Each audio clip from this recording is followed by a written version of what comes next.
secret is I just smile and say, follow me. I'm sitting on top of the world, on top of the world. Life's too short not to really live. I got a big heart, I can let you in. I'm sitting on top of the world, on top of the world. Hi there, and welcome to Toxic Bliss, Surviving Narcissism with me, Awen Reese. A lot happened in the last episode. My world was suddenly turned upside down with no explanation. My emergency mode self kicked into action, and I had made the necessary plans to get myself back home to Connecticut. That calm had worn off by the next morning, though, and I was in a full-blown panic attack. I got the girls off to school, mainly because I just needed them to be somewhere safe so I could get everything done without them in tow. I wandered around the apartment, trying to gather my things and Maggie's things and get them in one area so I could get packed up for the train ride home tomorrow. I was sorting through the laundry to find all of our clothes, and I picked up one of Mike's shirts. It smelled like him. I held it and I cried. Deep, ugly sobs. I can't lose him. What am I going to do? I had to pull myself together and get down to the courthouse. My breathing was coming in shallow gasps, and I felt dizzy and nauseous. I had to fight through this somehow and get over there. I had one chance to try and fix this mess, and I didn't have time to lose it now. I kept going back and forth in my head between being completely devastated and crying and unable to breathe, but then feeling hopeful and confident that my plan could work and we'd be okay, and together. This was another moment of the dual reality syndrome. It wasn't simply a matter of two possible outcomes and wondering what would happen. Whichever reality I was thinking about in any particular moment was the real one. Then it would flip back and forth all morning. This was a very acute form of cognitive dissonance, and it was impossible to break this cycle and choose one reality over the other. I was a hot mess. I made it to the courthouse early, and I was pacing back and forth outside the courtroom before the hearing started to try and organize my thoughts. If I was going to get him out of there, then I had to do some pretty fast talking, and I had to do it convincingly. Here was my plan. He was currently only being charged with the violation of probation for staying in that apartment. I had already decided not to press charges against him. He threw a soda at me, didn't even hit me with it, big deal. I rationalized that away pretty easily. But to get him out of there, I'd have to have a way to convince the judge that A, he wouldn't be staying in that apartment anymore, and B, the person that has the protective order against him, meaning Tina, wasn't even in the state right now. This could work. I can do this. Once my pep talk was concluded, I entered the courtroom and took a seat and waited for his case to be called. There were 4 or 5 people ahead of Mike. One was there for stabbing someone, one guy for armed robbery, really bad things. But I thought, this is good, because these guys are going to make Mike look like a Girl Scout, or a Boy Scout, rather. Finally, Mike was called, and the judge read the charge against him, and I raised my hand. He called me up to a little microphone stand, and I explained as best I could. The judge looked up from his stack of papers to get a look at me, raised an eyebrow, and asked if I could ensure that he, Mike, would be out of the apartment before the victim returned. I was a little taken aback by him referring to Tina as the victim, but that's exactly what she was. And I told the judge that I could offer Mike an alternative place to live, but it was up to him to avail himself of the offer. The judge asked Mike if he would do this, and he said he promised. The judge agreed to our plan, but ordered Mike to meet with his probation officer later that day to get everything ironed out. And with that, he was free to go. Now, before you start thinking that I had lied to the judge, I hadn't. I was going to ask Mike to come to Connecticut with me. He'd have a place to stay, well, more or less. At least he'd be out of that apartment, and then we could have our life together, free of Tina. I had an important information from my phone call with Tina that Mike didn't know I had yet. When Mike had announced to me that we were over and I needed to leave, he wasn't doing that completely of his own free will. Tina had told him when she left that I had to be out of the apartment and gone before she got back from her trip, or she would have him arrested and have me thrown out on the street. For whatever reason, he chose to run with that instead of talking to me about it and trying to figure out our next move. My brain was very busy trying to rationalize that decision he made and to try and see it in any other context than what it really was. To me, knowing that information meant that Mike didn't really want things to end. He just felt like he had no choice. I could work with this. I got out to the car and waited for Mike to appear. It took about an hour, and I was growing restless when he finally appeared. I got out of the car as he walked over. He scooped me into a big bear hug and started stammering out his apology as fast as he could. "Shh, it's okay, I understand. Tina told me everything," I explained. "She did? So you know that I had to do that? It wasn't my fault? Oh, thank God," he exclaimed. "You told the judge that I had somewhere to live, though. What were you talking about?" he continued as we got into the car to head home. I shared my plan with him. "Oh, that's great, except that I have to do these stupid classes. I only have 6 left, but that's 3 weeks. Tina's going to be back before then, but I don't dare miss any of the classes now. I'll end up back in jail for sure," he said. Oh, true, I thought. This was a wrinkle that I had overlooked. Maybe we could get the classes transferred to Connecticut, and you could finish them there. We could ask the probation officer when we see him later on. Yeah, he agreed. Good idea. I knew better than to try to talk to him about the things he'd said that fateful morning. I knew the way this worked, and the only way it would work is if I went with this new timeline and we just went on as though that morning had never happened. If I brought it up and tried to make him accountable for anything that he had said, there would be hell to pay, and I couldn't risk upsetting this newly fixed situation. I had almost lost him.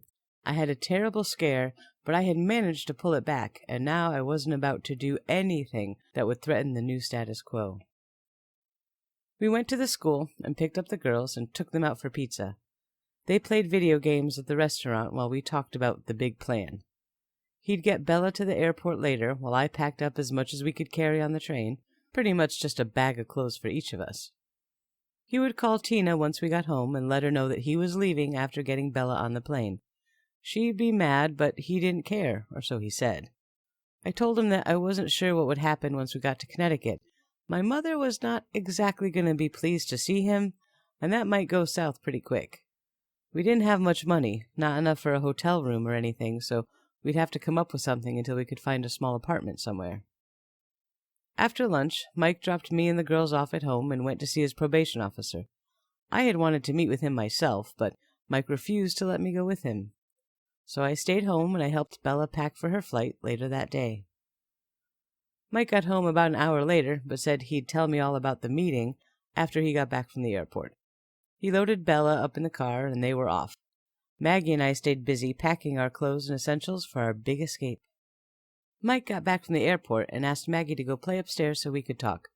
He was smiling and happy, so I certainly didn't think this was going to be a repeat of the conversation from the other morning. "So," he began, "I talked to my probation officer. He says they could possibly transfer the classes up to Connecticut, but it would take a long time to get that through, and we'd have to get approval from the court, so it wasn't a really good option. He had to stay in Florida and finish the classes. He couldn't leave for at least 3 weeks.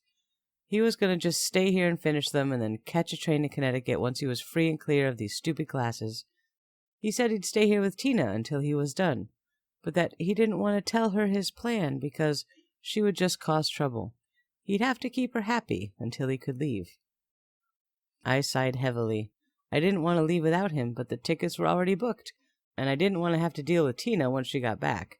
I needed to go to Connecticut as planned and just wait for him there. I also really hated the idea of him having to keep Tina happy for a few weeks. Would he change his mind while I was gone? I was terrified that he might. He gave me every dramatic, over-the-top reassurance that he could, and swore that he would love me and only me until the end of time, and everything would be okay. I believed it because I wanted to. There was certainly no historical precedence for believing anything that came out of his mouth. We tried to have a good rest of the day. I was prone to small crying jags here and there, simply because I was devastated that I had to be separated from him for a while. But he stayed in good spirits and continually reassured me that it would be okay, and he loved me very much. I slept upstairs with him that night. I couldn't bear to be more than an inch away from him, and it was wonderful. The next morning we woke up, showered and dressed, and got all the bags loaded into the car. I couldn't carry much, a bag of my clothes, a bag of Maggie's clothes, and some random smaller things. I wrote him 2 checks to use to pay for the storage unit while I was gone. I said that I would see if my mother could help with the cost of another rental truck, and then he could drive all the stuff back to Connecticut instead of taking a train up there. He thought that was a great idea. Our plan was set, and although I was still very sad about leaving, at least I felt confident that it would all work out. Now, as this was his birthday, we decided to go out to lunch before going to the train. We went to Chili's, one of his favorite places, and we lingered as long as possible. I had given him his birthday presents, and he accepted them graciously and expressed his thanks, even though he hated birthdays. He said he hated this one even more because it was going to be so hard to say goodbye and watch the train pull out of the station without being on it with me, and I tried very hard not to cry. He spent a lot of time focusing in on Maggie from that moment on. He carried her through the station on his shoulders, which she loved, made sure she had everything she needed, even got her some snacks and things from the little store inside the station. He stayed with us until we boarded, and then that was it. We were apart, and I was on my way home to my mother, pregnant, with Maggie, without Eddie, and without Mike. That was a very, very long train ride with a lot of tears. But we're going to pause here for a short break. When we come back, I get to go home to my mom. Isn't that great? Be back in a minute. Welcome back. Although the train ride was only technically 24 hours, it felt like weeks before we finally arrived in Connecticut. I was tired and sore and emotionally spent. I had used up every ounce of energy I had in my soul to try to keep Maggie in good spirits and entertained during the trip. It hadn't been easy, but it had been successful. When we got off the train, I spotted my mother's car right away. It was a very small, old train station, and there wasn't a mile of parking lot to search through, thankfully. I loaded everything in the trunk and got Maggie into a car seat in the back and climbed in. "You okay?" my mom asked, and that was all it took. There's a certain type of crying that you do with your mom, no matter how old you are, when all the shit has hit all the fans, and all you have left to hold on to is your mom, and you know you're safe now, safe with her, even though she may be really mad at you. All the pain that you ever stored up from your entire life comes out in that one moment. And when you finally stop crying, everything feels better. It's a release. It's an epic letting go of pent-up fear and sorrow and pain and heartache. In that moment, I knew I was okay, and Maggie would be okay, and the baby would be okay too. I knew she was going to yell at me at some point. I had done some really stupid stuff, and I deserved it. But that would happen later. Right now, all I had to do was breathe and know that I was okay. Mommy was here, and she was going to keep the evil of the world at bay for a time, and that was all I needed right then. We could deal with everything else tomorrow. I slept like a baby that night. In the house that I had grown up in my old bedroom. Mom was right downstairs, all the boogeymen were gone, and nothing could get to me here. I closed my eyes and I was a child again, for one blessed night, safe and warm and loved. The next morning, though, life was back to reality. As soon as I woke up, I had to fly down the stairs to get to the bathroom, and I puked my guts out. Good grief. My mother was sitting at the table and informed me that since I was going to be staying here, I had to earn my keep. It was butternut season, so I was tasked with picking up the nuts, raking the leaves, and getting the lawn mowed. Now, let me take a moment and explain this butternut season thing. We had some trees in the yard called butternut trees, and once a year, these things would drop these nearly fist-sized, sticky, green, fuzzy nuts to the ground, and after being there for a while, the green, fuzzy exterior would decay, and the outside of the nut would just be a rough, dark brown, oval-shaped omen of doom. If you happened to step on one as you walked across the yard, you would most likely end up with an ankle injury. These nuts were rock hard, and they wouldn't just get crushed under your foot. They would trip you up every chance they got. They could even put tiny little dents in the car if you were silly enough to park under the side of the driveway next to one of these trees. And God forbid you ran over one of these nuts with a lawnmower. We broke more than a few windows over the years, as they would turn into violent projectiles, and they could fly hundreds of feet. Butternut season was always a dark and testy time for my family. Myself and my brother were always tasked with walking around the yard and collecting these stupid rock-like seeds by the bagful. I hated them. I hated them with a burning passion. I didn't argue with my mother, though. I wasn't that stupid. I told her that I'd get to work on the yard, but I had to make some phone calls first. I needed to set up a prenatal appointment and start the process to get Maggie enrolled in school. I had some breakfast, got dressed, and made some phone calls and headed outside. Maggie was thrilled to bits to get to spend the day with her grandma, and she did not feel the least bit inclined to come outside and pick up dirty, sticky, ugly nuts with me. I realized quickly that bending down to pick up nuts off the ground over and over and over and over exacerbated my morning sickness, and I would throw up every 7 or 8 nuts. This was going to be a very long and painful process. My mom came outside to let me know that lunch was ready, and saw me throwing up on the lawn. "Oh, for Pete's sake, come inside and eat and finish up later without all the dramatics." I rolled my eyes and wondered if I would have been better off taking my chances with Tina back in Florida. And this would become a very common disagreement that my mother and I had. This pregnancy was much harder for me than my first one had been. I had morning sickness, afternoon sickness, evening sickness, and overnight sickness all day, every day. I was also so sleepy that I wondered if I had developed narcolepsy. I would fall asleep at the table while we were eating a meal, or within a minute of trying to watch a TV show. I was absolutely exhausted, and all I wanted to do was sleep. My mother assumed I was just being dramatic for sympathy and to try to get out of doing yard work. Finally, when I had taken her with me to a prenatal appointment, my doctor explained to my mother that there were some concerning results from my tests, and she was considering this a high-risk pregnancy, and she needed to let me rest or she'd order me on bed rest for the next 6 months. My mom finally gave up on her butternut crusade, and I could rest. I felt much better after only a few days of mostly sleeping and being still. As I moved into the second trimester of the pregnancy, everything just sort of evened out, and I was more or less back to normal. The butternut hunt resumed, and Mother was pleased. All was well. I had been talking to Mike regularly, both online and on the phone.